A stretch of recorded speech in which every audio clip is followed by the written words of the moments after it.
Bismillahirrahmanirrahim. Assalamualaikum warahmatullahi wabarakatuh. Ketemu lagi dengan Edi Sumandi dalam pelajaran Matematika kelas 12, bab dimensi 3, pokok bahasan sudut antara dua garis. Oke, baik. Kita lanjut. Ngomong-ngomong mengenai sudut, ada berapa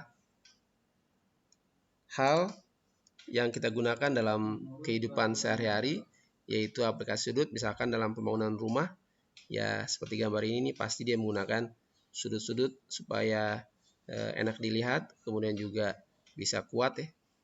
Nah, bisa persis, maka dia pasti menggunakan sudut. Kemudian pas saat pelontaran rudal juga ini menggunakan sudut juga. Kemudian kompas pastilah ya, ini juga salah satu alat yang menggunakan kegunaan dari sudut. Kemudian dalam pelajaran geografi maksudnya, di sini ada sudut azimut ya. Ya, seperti ini. Yaitu menentukan posisi. Di sini ada titik A, posisi pengamat nih. Kemudian titik B adalah objek yang dituju. Nah, kemudian kebalikannya adalah baik azimut. Ya, pasti kamu sudah belajar pada pelajaran geografi. Kemudian juga dalam olahraga, pada saat penendangan bola ini juga sudut tendang itu menentukan arah bola. Ya, bisa bola jadi belok begitu.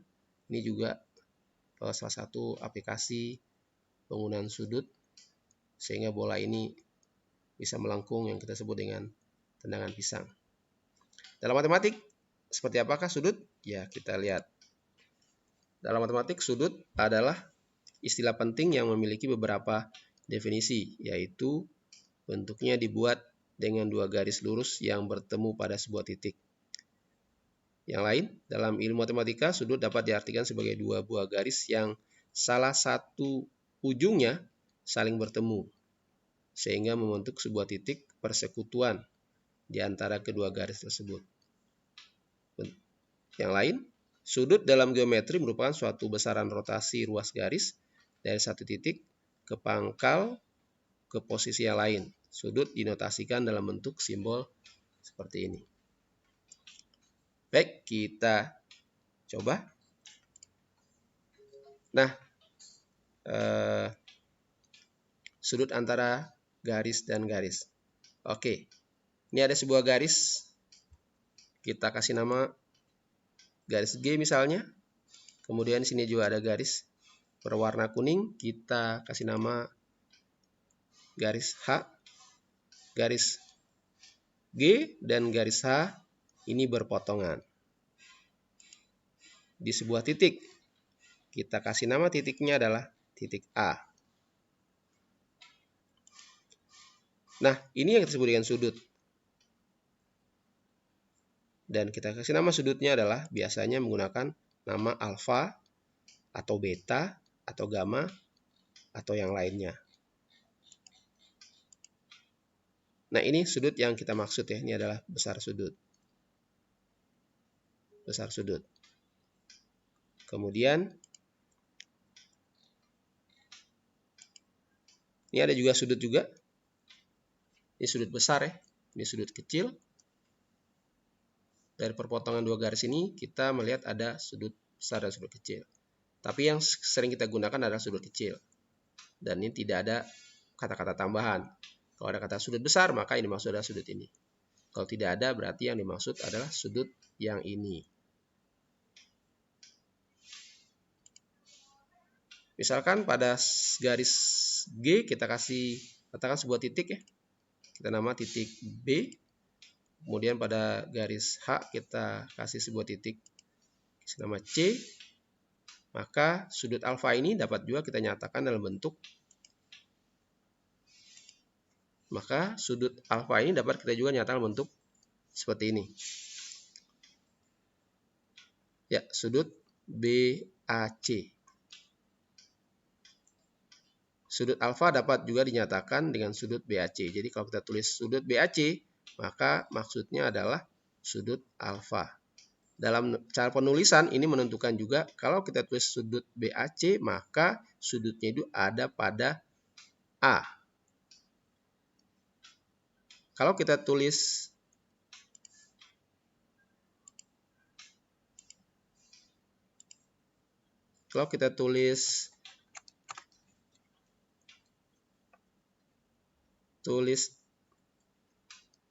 A, C, B, maka sudutnya ada di C. Ini dalam simbol penulisan. Kalau kita tulis B, A, C, maka sudutnya ada di A. Kalau kita tulis A, B, C, maka sudutnya ada di titik A, dan seterusnya.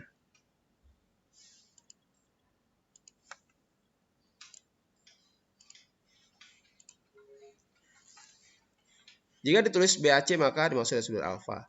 Apabila sudut ditulis BAC yang besar maka yang dimaksud adalah 360 derajat dikurang alfa. Berarti satu lingkaran 360 maka dikurang alfa. Maka sudut ini adalah 360 derajat dikurang alfa.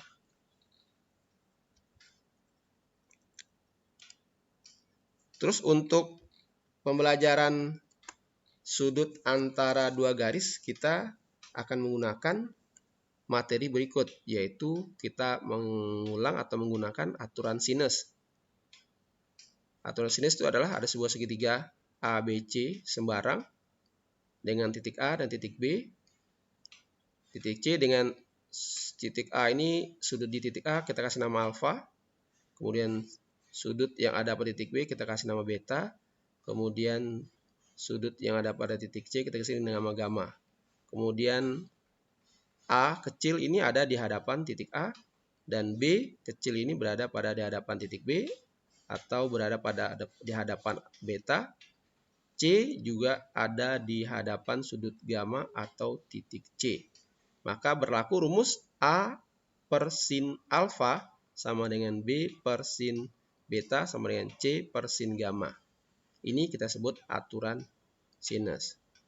Kemudian ada juga aturan kosinus. Ini berlaku untuk segitiga sembarang, yaitu segitiga ABC sama dengan tadi, alfa pada titik A, beta pada titik B, gamma pada titik C. Dan A itu berada pada di hadapan sudut alfa atau titik A. Demikian juga dengan B berada di hadapan beta dan titik B. C juga ada di hadapan sudut gamma dan titik C. Rumusnya adalah alfa kuadrat sama dengan B kuadrat ditambah C kuadrat dikurang 2BC cos alfa. Rumus aturan sinus bisa juga tampilannya dalam bentuk lain. Seperti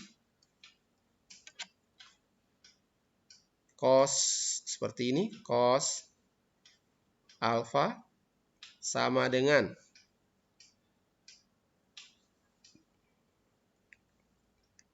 B kuadrat ditambah C kuadrat dikurang A kuadrat dikali 2BC. Nah, ini bentuk lain dari aturan kosinus yang cos. Nah, cara untuk melihat rumus ini yaitu dengan cara adalah cos alfa itu dibentuk oleh ruas garis B, dan garis C. Dan dia dikurangi oleh rusuk di depannya atau sisi depannya. Dikali 2BC. Berarti dengan cara sama kita juga bisa dengan mudah menuliskan cos beta. Nah, coba kita cos beta gimana? Cos beta sama dengan, ya beta itu ini dibentuk oleh A dan C. Maka kita tulis di sini A kuadrat ditambah C kuadrat dikurang B kuadrat. Karena B itu ada di depan sudut beta. Selanjutnya dia dibagi dengan 2AC. Ya. Dengan cara yang sama kita bisa juga ngitung cos gamma. Cos gamma sama dengan, cos gamma itu dibentuk oleh A dan B. Berarti A kuadrat ditambah B kuadrat dikurang C kuadrat per 2AB. Ya, itu aturan kosinus. Yang nanti kita akan gunakan dalam menyelesaikan soal-soal. Bisa aturan sinus atau aturan kosinus. Selanjutnya, yang digunakan lagi adalah perbandingan trigonometri. Mungkin kamu masih ingat perbandingan trigonometri pada segitiga siku-siku. Ini berlakunya pada segitiga siku-siku. Misalkan segitiga A, B, C. Dan ini adalah sudut alfa. Maka sinus alfa itu sama dengan sisi depan dibagi sisi miring. Depannya itu adalah AC, sisi miringnya itu adalah BC. AC per BC. Atau B per A. B per A. Sedangkan kosinus itu adalah sisi samping AB per miring. Miringnya adalah BC. AB per BC atau C per A. Tangen itu adalah sisi depan AC dibagi dengan sisi samping, itu AB. Berarti B per C. Sekarang kita akan coba gunakan dalam soal. Soal pertama, diketahui kubus ABCD EFGH dengan rusuk 6 cm, hitung sudut antara yang A garis BG dan garis BE, yang B garis AB dan garis BE. Langkah pertama adalah kita harus buat kubus dulu. Ya, kubus itu kita buat ya. A, B, C, D, E, F, G, H. Pastikan titik E itu ada di atas titik A, titik F itu ada di atas B, kemudian G itu ada di atas C, dan titik A harus ada di atas D. Kemudian kita buat garis BG. BG itu ini BG. Kemudian ini ada BE. Nah, kita sudah buat garis BG dan garis BE. Maka pertanyaannya, sudut yang terbentuk adalah? Ya, langkah untuk mengerjakan soal ini, kita buat bidang. Sama dengan ketika kita mempelajari jarak pada pertemuan sebelumnya. Pada materi sudut, kita juga harus buat bidang yang melalui dua garis ini. Pada dua garis, yaitu di sini garis BG dan garis BE, maka kita buat sebuah bidang. Sebagai bantunya, kita bantu dengan garis EG. Maka kita akan menemukan bidang, yaitu BGE. BGE. Dia bentuknya segitiga. Nah, selanjutnya kita lihat. Nah, sudut yang ditanya oleh soal itu adalah sudutnya ini. Sudut B. Dan biasanya kita tulis dalam bentuk penulisan pada slide sebelumnya itu adalah sudut EBG.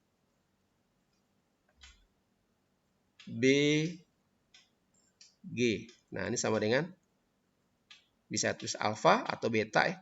Kita lihat beta. Nah, sudutnya itu. Nah, sekarang kita coba hitung sudutnya. Sebelum kita hitung, kita lihat dulu segitiga ini segitiga apa. Baik, kita lihat.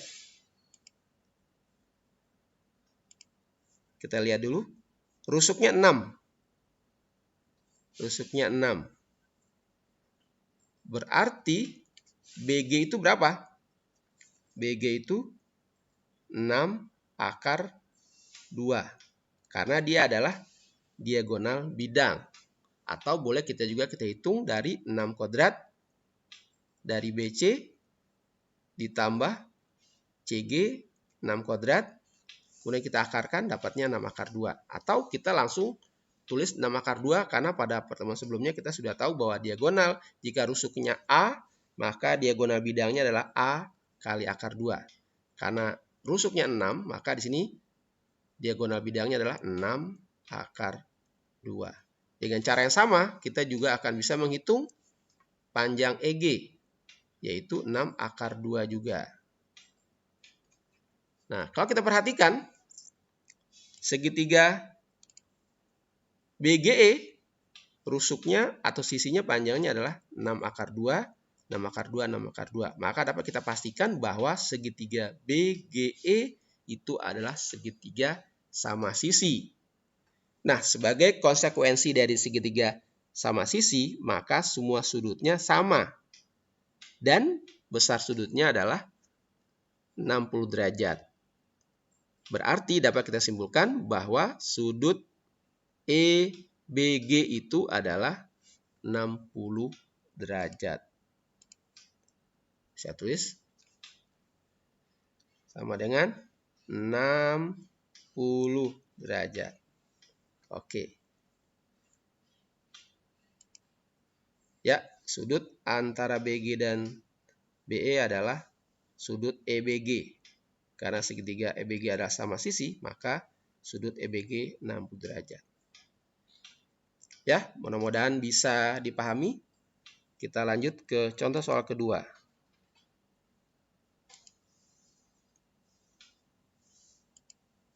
Ya, contoh soal kedua. Tadi pertanyaannya adalah tentukan sudut antara garis AB dan BE. AB dan BE. AB dan BE. Nah, untuk mencari sudut garis AB dan BE, langkahnya adalah kita buat bidang yang melalui kedua garis tersebut. Dengan garis bantu di sini adalah garis AE, maka kita akan temukan segitiga, yaitu segitiga bidangnya adalah segitiga ABE. Nah, karena AE itu adalah rusuk, maka panjangnya 6 cm. Kemudian panjang AB juga rusuk, maka panjang 6 cm. Kemudian BE ini adalah diagonal bidang, kita dapatkan 6 akar 2 cm. Atau kita bisa juga hitung dari akar 6 kuadrat ditambah 6 kuadrat sama dengan 6 akar 2. Pertanyaannya adalah sudut yang dibentuk oleh AB dan BE, yaitu dapatnya sudut di sini, yaitu di titik B. Kita kasih nama misalnya sudutnya beta. Pertanyaannya berapakah sudut ini? Nah, karena dia segitiga siku-siku, siku-sikunya pada A, maka untuk mengerjakannya saya akan gunakan perbandingan trigonometri, yaitu saya gunakan sin. Bolehkah gunakan yang lain? Boleh, kita boleh gunakan cos atau tangen, tapi di soal ini saya coba gunakan untuk sin. Sin sudut ABC, nah ini boleh juga ditulis dalam bentuk sin beta, sin beta, ya boleh juga bentuk sin sudut ABC. Nah, sin itu adalah sisi depan per sisi miring, yaitu AE sisi depan per sisi miring. Sisi miringnya adalah BE. AE per BE. Kemudian AE-nya 6. BE-nya 6 akar 2. Kemudian kita sederhanakan. 6 dibagi 6. 1 dibagi 6. 1 juga, jadi 1 per akar 2. Nah, karena penyebutnya adalah bentuk akar, maka harus kita rasionalkan. Kita kalikan dengan akar 2 per akar 2. 1 kali akar 2 adalah 1 akar 2. Akar 2 dikali akar 2, dapatnya adalah 1 per 2 akar 2.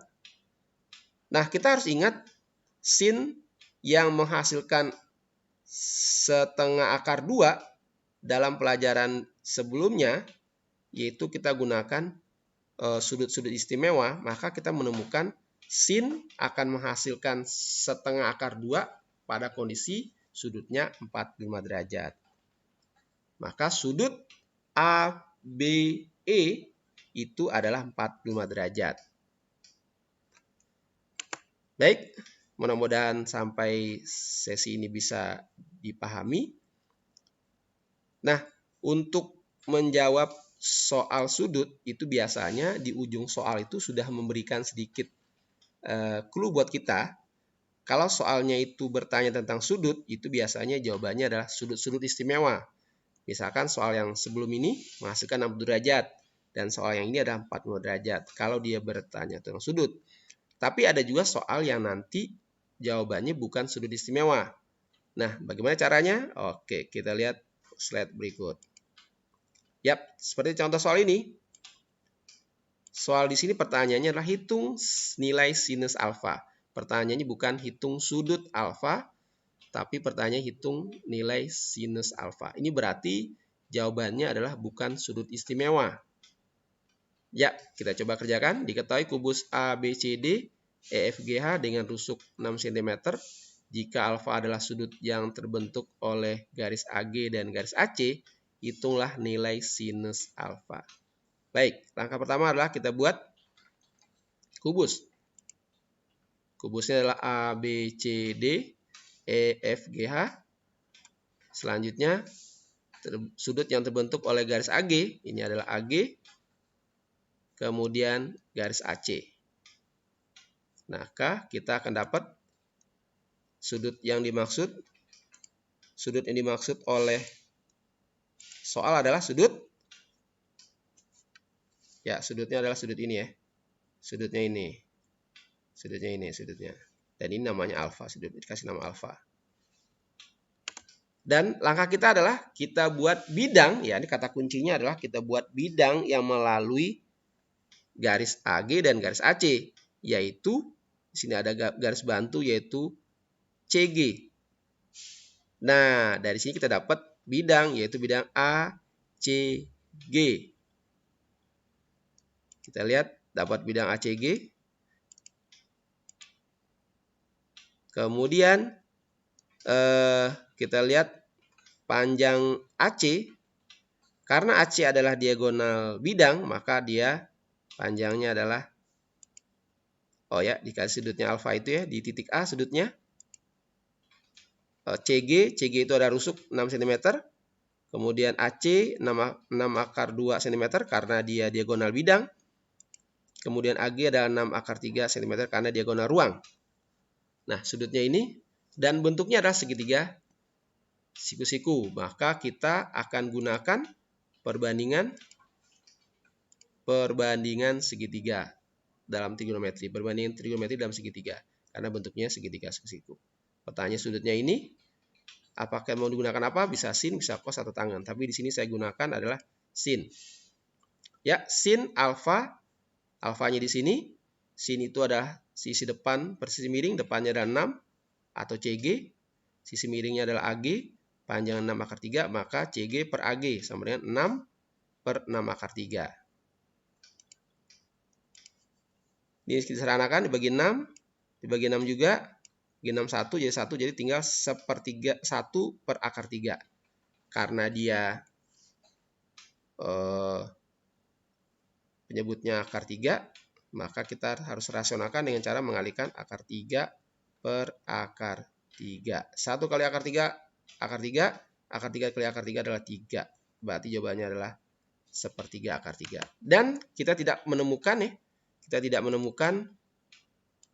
sin alfa yang menghasilkan 1/3 akar 3 sudutnya bukan sudut istimewa. Maka kita tidak menemukan sudut istimewanya, maka jawabannya cukup sampai sin alfa sama dengan 1/3 akar 3. Oke, baik. Dari soal sebelumnya ini, soal 1 nomor 2, kita menemukan ada segitiga sama sisi dan segitiga siku-siku. Apakah ada soal yang bukan menggunakan segitiga sama sisi atau segitiga siku-siku? Atau bagaimana mengerjakan soal kalau bentuk segitiganya bukan segitiga siku-siku atau bukan segitiga sama sisi? Ya, baik, kita lihat soal ketiga. Ya, ini ya, soal ketiga. Pada kubus ABCDFGH, titik P pada CD, sehingga CP berbanding PD sama dengan 1/2. Jika alfa sama dengan sudut PBH, maka hitung cos alfa. Nah, dari pertanyaan ini bisa kita pastikan bahwa ini sudutnya bukan istimewa. Yap, langkah pertama kita buat kubus. Kubusnya ABC D, E, F, G, H sudah. Kemudian di sini CP-nya, CP itu berada pada P itu berada pada CD ya. Ini C, ini D. P itu berada pada CD. Dengan perbandingan CP itu 1, ini 1 berarti ya.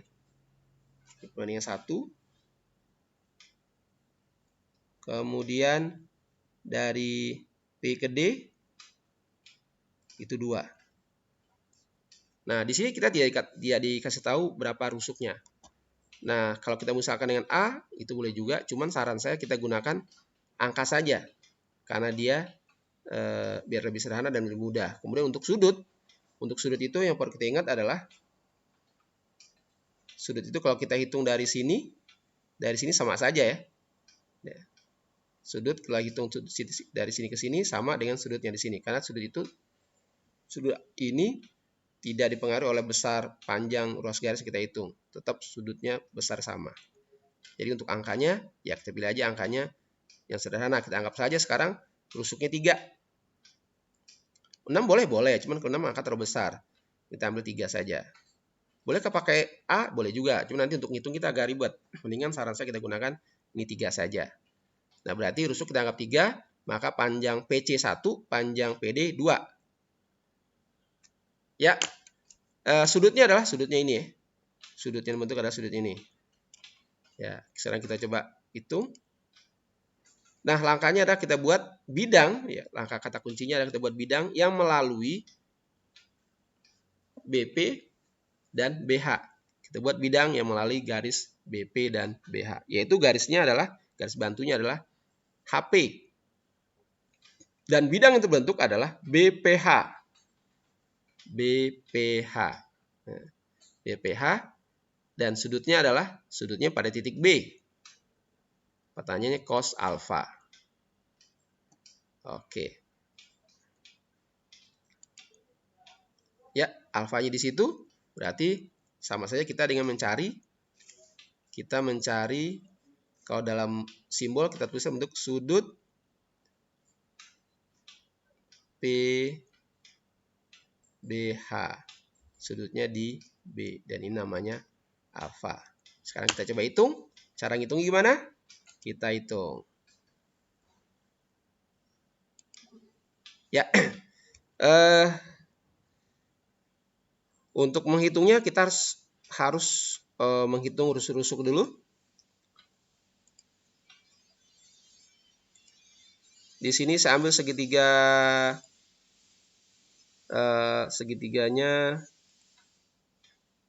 segitiga PDH ya. Segitiga PDH itu yang ini nih. Ini P, ini D, ini H. Untuk mencari panjang PH atau HP. Ya, kita hitung. Ini 2 ya. Sedangkan DH 3. Kita hitung. Ya, DH-nya 3.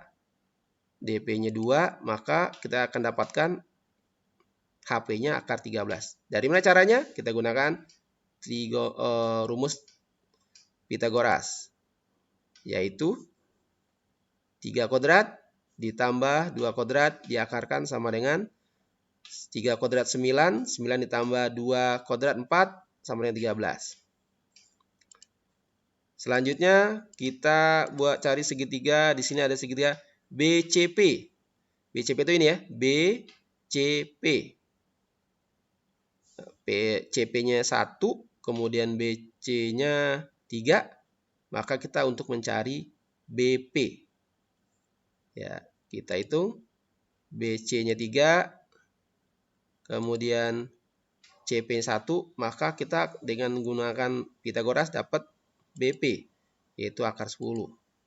Caranya itu 3 kuadrat ditambah 1 kuadrat diakarkan sama dengan 3 kuadrat 9 ditambah 1 kuadrat 1. Jadi akar 10. Maka BP 10. Berarti ini 10. Kemudian BH. Karena rusuknya 3. BH atau HB ini adalah diagonal ruang. Maka dengan mudah kita akan ketemukan bahwa ini adalah 3 akar 3. Ya. Baik, sekarang kita coba hitung. Ya, segitiganya ini ya. PBH. tadi PBH ya. Sudutnya di B.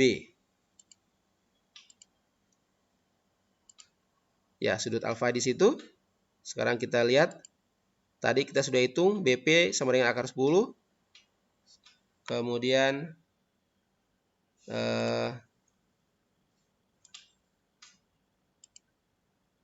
BH atau HB 3 akar 3. Kemudian HP sama dengan akar 13. Ya, anak-anak, kita menemukan sebuah segitiga. Tapi segitiga ini bukan segitiga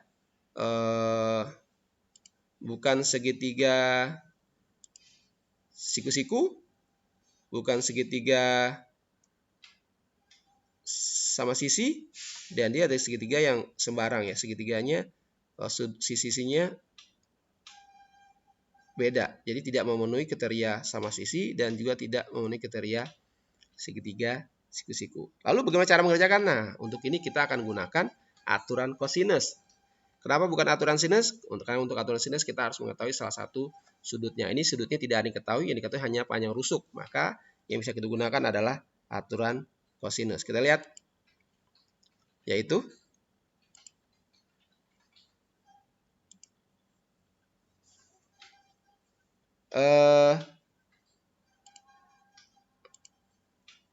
HP kuadrat ya, HP kuadrat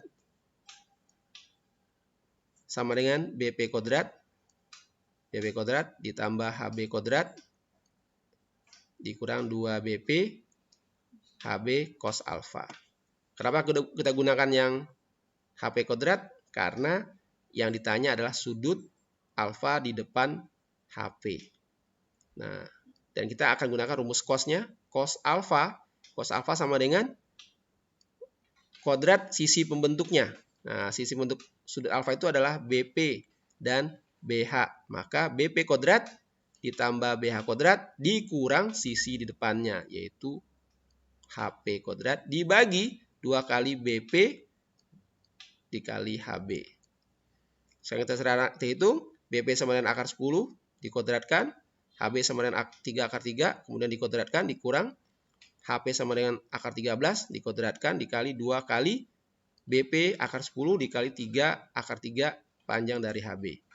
Kita lanjutkan. Akar 10 dikuadratkan sama dengan 10. 3 akar 3 dikuadratkan sama dengan 27. Akar 13 dikuadratkan sama 13. Kemudian 2 kali akar 10 dikali 3 akar 3 sama dengan 2 kali 3, 6. Kemudian akar 10 dikali akar 3 sama dengan 30. 10 ditambah 27 dikurang 13 sama dengan 24.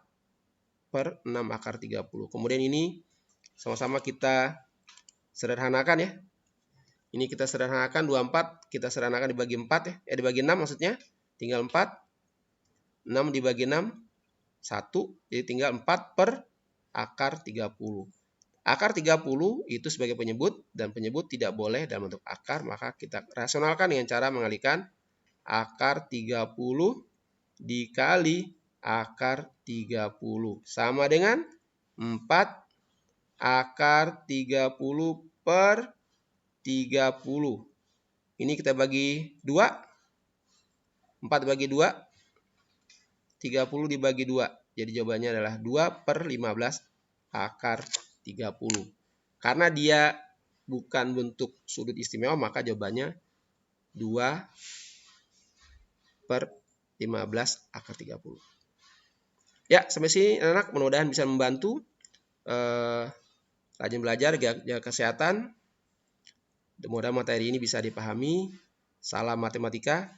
Assalamualaikum warahmatullahi wabarakatuh.